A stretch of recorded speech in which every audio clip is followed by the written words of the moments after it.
Hey, what's going on? It's Mike here with another episode of Smart Simple Digital. So, one of the things that really stands out to me as we're dealing with this coronavirus pandemic is just the role that technology is playing to help us to interact with one another in spite of the social distance between us right now.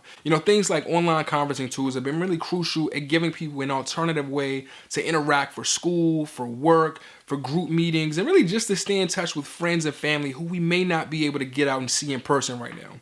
However, I do realize that there are a lot of people out there who may not be as familiar with online conferencing tools and just don't know where to begin with them. So in today's video, I'm going to share 4 free online conferencing tools that anyone can use if you need to interact with, whether it's one person or a large group of people right now, and you want to still have that face-to-face feel in spite of the distance that exists between us. All the tools that I'm going to mention today are free to use, and they're things that I've used personally. I don't have any affiliation at all with the companies who make them. These are just things that I know to be effective at what they do, and I just want to share these resources with you all.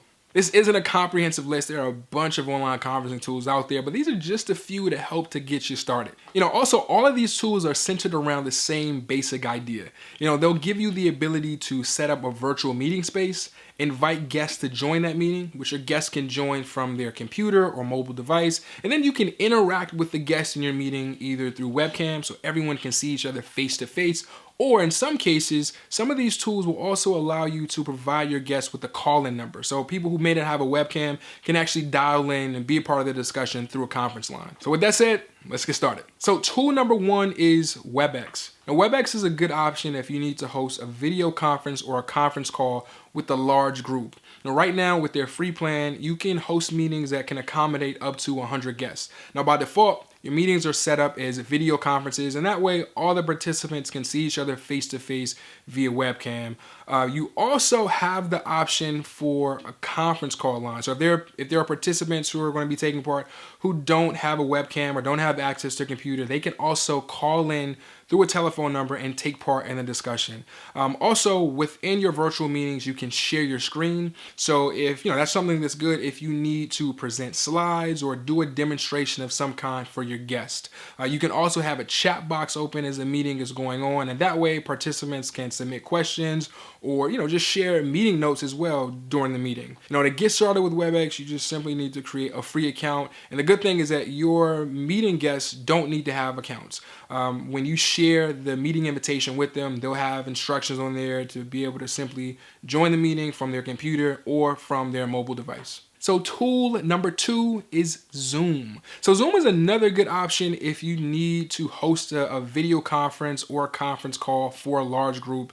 With their free plan right now, you can create a meeting that can accommodate up to 100 guests.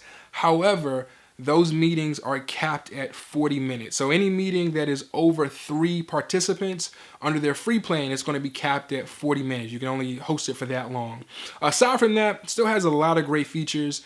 You can share your screen if you're doing a presentation. You can have a chat box open if you want to receive questions from participants or just share notes as the meeting is going on. And then also you can give guests the option to join the meeting through conference calls. So, another great option if you have people who don't have access to a computer or don't have a webcam, they can still participate in that virtual meeting by calling in through a telephone number. Now to get started with Zoom, you just set up a free account, and this is also another one where your guests don't have to have a Zoom account. Once you set up your meeting and you send that invite link out to them, there will be some simple instructions that people can follow in order to join the meeting from their computer or their mobile device.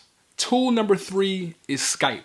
Now, Skype is a good option if you need to host a video conference with a small or medium-sized group. Right now you can host up to 50 participants in a single video conference. One of the main differences with Skype, though, is that you can't give your guest the option to join via conference line. With Skype, it's strictly a video conference. It's just a face-to-face webcam sort of deal. Also, one of the main differences is that you have to, the host, in addition to the guests, all have to have Skype accounts. That's one of the other main differences between Skype and some of the other tools that I mentioned so far. But aside from that, you still get a lot of the same cool features. You can do screen sharing. So if you need to do, present slides or just do a demonstration of something that may be on your screen as a host, you can do that. You can also have a chat room open during your video call as well so that people can submit questions and also share notes as well. Tool number 4 is Google Hangouts. So Google Hangouts is a really good option if you need to host a video conference with a small group. Right now with Hangouts, you can set up a meeting that can accommodate up to 10 guests. Again, this is one that is just strictly video. You don't have the option to allow your guests to join via conference call, at least not in this free version, not in the personal version. You don't have that option. Also, this is one of the tools where everyone has to have an account with Google Hangouts. So if you, for instance, if you are a Gmail user right now, you're already good to go. But just something to keep in mind, if you want to use Hangouts, you as the host as well as your participants will all need Google Hangouts or Google or Gmail accounts in order to use it. But aside from that, you still have a lot of great features at your hand. You can do screen sharing. So if you're doing a presentation, you can do that. You can also have a chat room open during your video call as well. And I guess on that note, I should mention, if you just want to set up a chat room through Google Hangouts and, without video, just to have it open for chat, in that case, it can accommodate up to 150 people at once. So just something to keep in mind. But aside from that, another cool option to consider.